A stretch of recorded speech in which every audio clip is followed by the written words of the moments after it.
డబ్బు సంపాదించడం నేర్చుకోవాలా?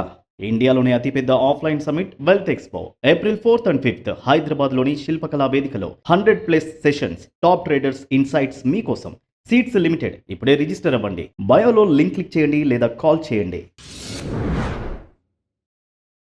Hello sir, welcome to social post. Thank you Nihal. Sir, మన ట్రంప్ అనౌన్స్మెంట్ తర్వాత మార్కెట్స్ మొత్తం పాజిటివ్ ఉంది. నిన్న ట్యూస్డే పాజిటివ్ ఉంది, ఈరోజు వెన్స్డే, ఈరోజు కూడా మనకి పాజిటివ్ కనిపించింది. సో ఈ పాజిటివ్నెస్ అనేది మనకి ఎంతవరకు మనం నమ్మొచ్చు? ఇన్వెస్టర్స్ అనేది ఇప్పుడు మనీ పంపించారా, లేకపోతే కొంచెం హోల్డ్ లోన్లో ఉంచమంటారా? ఎలా ప్లాన్ చేసుకోవాలంటారు? Very important question. అందరికీ మనసులో ప్రతి ఇన్వెస్టర్కు ఉన్న క్వశ్చన్ ఇది లాస్ట్ 1 year నుంచి, అండ్ ఎస్పెషల్లీ యుద్ధం మొదలయ్యాక Trump announcements are very key అయిపోతున్నాయి. సో డే బిఫోర్ ఎస్టర్డే మొన్న మార్కెట్స్ సోమవారం నాడు క్లోజ్ అయ్యాక, ఇండియన్ మార్కెట్ క్లోజ్ అయ్యాక 6:30కి సోమవారం నాడు అనౌన్స్ చేశాడంటే ఇరాన్కి ఒక 2 రోజులు, ఫస్ట్ 5 days ఎనర్జీ ఇన్ఫ్రాస్ట్రక్చర్ మీద దాడి చేయకుండా ఆగుతామని చెప్పాడు. దాని తర్వాత సైమల్టేనియస్‌కి మేము చర్చల కోసం కూడా ముందుకెళ్తున్నామని చెప్పారు. అది మొన్న మార్కెట్స్ క్లోజ్ అయ్యాక జరిగింది. దాని తర్వాత ప్రపంచవ్యాప్తంగా మార్కెట్లు కూడా చాలా పాజిటివ్‌గా రియాక్ట్ అయ్యాయి. నిన్న పొద్దున ఓపెన్ అయిన ఏషియన్ మార్కెట్స్ కూడా, ఆ తర్వాత మన మార్కెట్స్ కూడా పాజిటివ్‌గా రియాక్ట్ అయ్యి నియర్లీ సెన్సెక్స్ 1300 పాయింట్లు, నిఫ్టీ కూడా 1.8% వరకు రికవరీ అయిపోయింది నిన్న ఒక్కరోజు. ఇవాళ కూడా మార్కెట్ మళ్ళీ బుధవారం ఇవాళ కూడా మార్కెట్స్ 25th రోజు పాజిటివ్‌గా ఉన్నాయి. నియర్లీ అనదర్ 2% పెరిగాయి. మళ్ళీ నిఫ్టీ 75,000కి క్రాస్ అయింది. అండ్ ఇది కూడా 23,000 పైన, నిఫ్టీ 23,000, సెన్సెక్స్ 75,000 పైనకొచ్చింది. ఇలాంటి పరిస్థితుల్లో మరి ఇది నిజమైన బౌన్స్ బ్యాకా? ఆర్ మొన్న జరిగిన 22,000 ఆడ్ ఏదైతే ఉందో అదే బేసా అనేది ప్రతి ఒక్క ఇన్వెస్టర్కి ఉన్న క్వశ్చన్. ఫస్ట్ థింగ్ ఏంటంటే, కొన్ని కీ ఫ్యాక్టర్స్ ఉన్నాయి ఇక్కడ. ఈ 2 ర్యాలీ జరిగింది మంచిదే, బట్ యాజ్ ఎ ఇన్వెస్టర్ మన సొంత డబ్బులు మనం ఇన్వెస్ట్ చేసేప్పుడు కొన్ని థింగ్స్ కంపల్సరీ చూసుకోవాలి బిఫోర్. ఇది నిజమైన రికవరీయా or temporary calm before bigger storm వచ్చే ముందు ఇది టెంపరరీ కామా అనేది తెలుసుకోవాలంటే మాత్రం కొన్ని డ్రైవర్స్ వెరీ ఇంపార్టెంట్. తొందరపడకూడదు. First thing geopolitics. ఇక్కడ ట్రంప్ సైడ్ నుంచే కాదు, ఇరాన్ సైడ్ నుంచి ఎంత ముందుకు జరుగుతున్నారు. ఒకవైపు ముందుకెళ్తే సరిపోదు, అవతల వైపు వాళ్ళు కూడా చర్చలు అన్నప్పుడు బోత్ 2 sides కూడా సపోర్ట్ ఉండాలి. సో ఇరాన్ ఒకటి ఏం జరిగింది ఏంటంటే, అమెరికన్ వైస్ ప్రెసిడెంట్ ఎవరైతే ఉన్నారో అతను చర్చలు చేస్తే మాత్రం మేము పాల్గొంటామని అట్లీస్ట్ ఇరాన్ చర్చలకు ఒక చిన్న సంకేతం అయితే పంపింది. సో అమెరికా కూడా అది ఒప్పుకొని ముందుకెళ్తే మంచిది. So at the end of the day ఇవన్నీ ఇఫ్స్ అండ్ బట్స్ అంటాం. నిజంగానే ఇఫ్, బట్ అవ్వకపోతే అనేది కూడా మనం చూసుకోవాలి. సో అందుకే జియో పాలిటిక్స్ ఎటువైపు ముందుకెళ్తున్నాయో మనకు తెలీదు.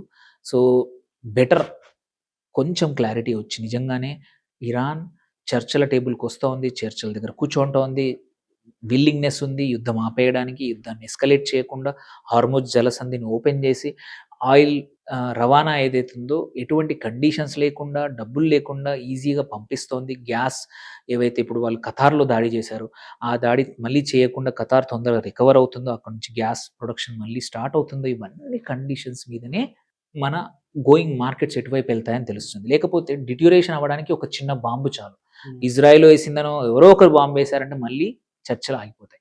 సో ఆ రిస్క్ అనేది అయితే ఉంది. ఎందుకంటే యుద్ధం మల్టిపుల్ కంట్రీస్ మధ్యలో ఆల్రెడీ అయిపోయింది. సో దాన్ని మొత్తం కావాలంటే కామ్ కొంచెం కావాలి. పరిస్థితులు ఎస్కలేట్ అవ్వడానికి ఒక చిన్న బాంబు చాలు. సెకండ్ వచ్చేసి క్రూడ్ ఆయిల్. ఈ జియో పాలిటిక్స్ రిలేటెడే క్రూడ్ ఆయిల్. క్రూడ్ ఆయిల్ ఎంత తొందరగా మార్కెట్స్ మళ్ళీ ఓపెన్ అప్ అయ్యి మళ్ళీ $80, $70, $75 దగ్గర కిందికి వస్తే అప్పుడు మార్కెట్లలో ఏంటంటే ఇన్ఫ్లేషన్ రిస్క్ అనేది కొంచెం తగ్గిపోతుంది. ఎందుకంటే మనం చూసాం $118, $120 దాకా వెళ్ళింది crude oil, which is very dangerous for the Indian economy, world economy. And అన్ని ప్రైజెస్ కూడా, అన్ని ఇన్ఫ్లేషన్స్ కూడా అన్ని ఇంపాక్ట్ అవుతాయి. అన్ని కరెన్సీస్ మీద ఇంపాక్ట్ అవుతుంది. సైమల్టేనియస్లీ గోల్డ్ మీద ఇంపాక్ట్ అవుతుంది, సిల్వర్ మీద అవుతుంది. So many things are dependent on crude oil prices. Lot of industries also crude oil is the primary. Only gas, diesel, పెట్రోల్కే కాదు, బట్ ఇది పెయింట్స్ ఇండస్ట్రీ నుంచి, ఫర్టిలైజర్ ఇండస్ట్రీ నుంచి, సో మెనీ ఇండస్ట్రీస్లో క్రూడ్ ఆయిల్ యొక్క ముడి నుంచి వచ్చే పదార్థాలే కంపల్సరీ యాజ్ అ ముడి పదార్థాలుగా వేరే ఇండస్ట్రీస్కి ఉంది. దెన్ థర్డ్ వచ్చేసి మార్కెట్లు రెండింటితో పాటు యూఎస్లో బాండ్ ఈల్డ్స్ ఎలా ఉన్నాయి, వెరీ ఇంపార్టెంట్. ఎందుకంటే యూఎస్ ఈల్డ్ పెరుగుతూ ఉంది, which is a dangerous sign అనమాట, మంచిది కాదు మార్కెట్స్కి. అండ్ యూఎస్ ఫెయిల్ అయితే, యూఎస్కి ఏమైనా ఇబ్బంది అయితే ప్రపంచవ్యాప్తంగా మార్కెట్లకు కూడా సెంటిమెంట్ దెబ్బతింటుంది. సో అందుకే ఇప్పుడు స్ట్రాంగర్ యూఎస్ డాలర్ మంచిదా అంటే కాదు యాక్చువల్లీ. అంత స్ట్రాంగ్ ఉండకూడదు, ఇండెక్స్ 100 దగ్గర ఉంటే 100 దగ్గర ఉంటే మంచిది. సో దీనివల్ల ఏమవుతుందంటే స్ట్రాంగర్గా యూఎస్ డాలర్ ఉంటే ఎమర్జింగ్ మార్కెట్స్ మనలాంటి కంట్రీస్కి డబ్బులు రావు. ఆల్రెడీ ఈ ఒక్క మార్చ్లో 1,05,000 కోట్లు net sellers, foreign institutional investors అంటే 1,05,000 కోట్లు వెళ్ళిపోయాయి, which is a very dangerous sign. Dollar ఎక్కువ రోజులు స్ట్రాంగ్ ఉంటే ఈ డబ్బులు రావు. సో డాలర్ వీక్ అయితే ఏంటంటే ఎమర్జింగ్ మార్కెట్స్లోకి డబ్బులు వస్తాయి. ఎమర్జింగ్ మార్కెట్లోకి వస్తే అందులో 20% అలొకేషన్ మనది ఎంఎస్క్యూఐలో. సార్ కానీ ఎఫ్ఐఎస్ వెళ్ళిపోయిన తర్వాత ఇది డిఎస్ఎల్ వీళ్ళందరూ ఎక్కువ మనీ అనేది పంపింగ్ చేస్తున్నారు. అదొక మంచి సైన్ కదా సార్ మనకి. బట్ ఏమవుతుందంటే డిఏఎస్ కొన్నప్పుడు మార్కెట్స్ రికవరీ అవ్వట్లేదు. వీళ్ళు కొన్నదానికి డబుల్ కొన్నా మార్కెట్స్ రికవరీ వాళ్ళందరూ అవ్వట్లేదు. పానిక్ సెల్లింగ్ చేస్తున్నా కానీ వీళ్ళు ఎంత అగ్రెసివ్ గా వీళ్ళు కొన్నా కానీ ఆ అగ్రెసివ్లు మళ్ళీ రావాలి అంటే మళ్ళీ ఎఫ్ఐఎస్ వస్తేనే పాజిటివ్ సెంటిమెంట్ వస్తుంది, మళ్ళీ వాల్యుయేషన్స్ వస్తాయి. మన డిఐఎస్ ఎంత పంప్ చేసినా వాల్యుయేషన్స్ కానీ ఆ పాజిటివ్ సెంటిమెంట్ రావట్లేదు. అండ్ ఇవన్నిటితో పాటు ఈ 3 డేటా పాటు మళ్ళీ మార్కెట్స్లో మనం ఇన్వెస్టర్గా చూడాల్సింది ఏంటంటే డొమెస్టిక్ డేటా. సో మన డొమెస్టిక్ డేటా ఏంటి, అర్నింగ్స్, మ్యానుఫ్యాక్చరింగ్, అన్ని డేటా ఇప్పుడు వస్తూ ఉంటాయి. ఇప్పుడు ఏప్రిల్లో ఎస్పెషల్లీ Q4 డేటా వస్తుంది అండ్ ఇయర్ డేటా మొత్తం వస్తుంది, ఈ ఇయర్ ఫైనాన్షియల్ ఇయర్ది. అన్ని కంపెనీస్ ఏప్రిల్ 20th 15th తర్వాత ఒక్కొక్క కంపెనీ రిజల్ట్స్ అనౌన్స్ చేస్తూ ఉంటాయి అంటిల్ జూన్ ఫస్ట్ వీక్ వరకు ఇలాగే నడుస్తూనే ఉంటాయి. ఈ డేటా ఎలా ఉందనేది కూడా ఇన్వెస్టర్స్ వెరీ క్రూషియల్. తొందరపడి మార్కెట్లు వొలటైల్ ఉన్నప్పుడు నేను డబ్బులు పెట్టేసి మార్కెట్ మళ్ళీ సడన్గా ఏదో యుద్ధం వల్ల కానీ ఏదైనా ఇంకో అనౌన్స్మెంట్ కన్నా, if you are a long term investor stay, కొంచెం ఆగండి, చేసిన స్టాగర్డ్ ఇన్వెస్ట్మెంట్ చేయమంటారు. సో ఈ 4 పాయింట్స్ చూసుకొని ఇక్కడ నుంచి ఫ్యూ డేస్ ఆగండి, తొందరపడాల్సిన అవసరం లేదు. దెర్ ఈజ్ కావాలంటే నీకు కన్విక్షన్ ఉన్న క్వాలిటీ స్టాక్స్ ఉన్న ఆర్ మంచి మ్యూచువల్ ఫండ్ ఉంది, వాళ్ళు బాగా డిసిషన్ తీసుకుంటారంటే కొంచెం పెట్టుకోండి, తప్పేం లేదు స్టాగర్డ్గా. But don't dump everything suddenly. Markets ఒకరోజు మళ్ళీ వీడు ట్రంప్ ఏదో మూడు బాగాలేకపోతేనే ఒకడేదో అన్నాడంటే మళ్ళీ ఒక బాంబు వేసి మళ్ళీ యుద్ధం ఇంటెన్సిటీ అయితే మళ్ళీ ఇబ్బంది మార్కెట్లకి, నీ డబ్బులు పెట్టిన డబ్బులు పోతాయి. సో అందుకోసం సైడ్ వేస్ ఉందా, ఈ 2 రోజులు ఉంది, ఇంకా 4 రోజులు ఉన్నాక మళ్ళీ సడన్గా డౌన్ అయిందంటే, సో సైడ్ వేస్ నుంచి క్లియర్గా ఒక డైరెక్షన్ తెలిసేంత వరకు ఇన్వెస్ట్ చేయకుండా కొంచెం చేసినా కొంచెం ప్రాబబ్లీ మీ దగ్గర ₹1,00,000 ఉంటే ఇప్పుడు 20,000 చేసి నెక్స్ట్ వీక్ ఒక 20,000, ఆ తర్వాత 20,000 ఆర్ ఆగి మార్కెట్స్ ఒక డైరెక్షన్ తెలిసాక మిగిలిన 60,000 డంప్ చేయండి, అంతే తప్ప don't dump them now.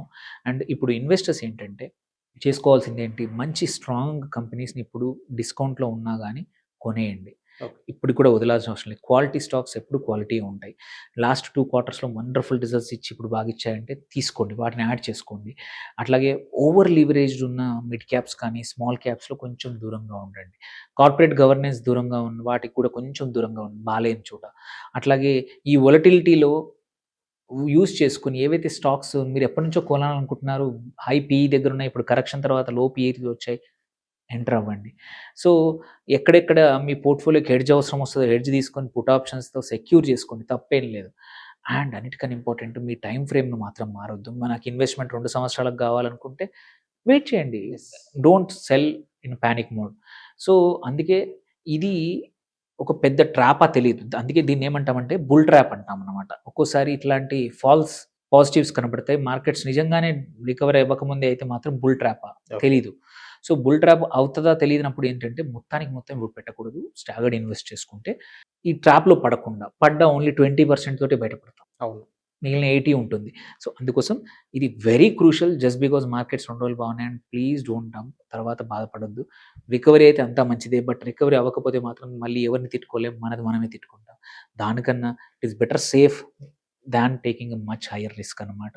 Markets recovery ఇవ్వండి, యుద్ధం ఆగిపోనియండి, మళ్ళీ ఎనఫ్ రికవరీ పొటెన్షియల్ ఉంది మార్కెట్స్కి. సో అది చూసి చేయండి తప్ప తొందరపడి.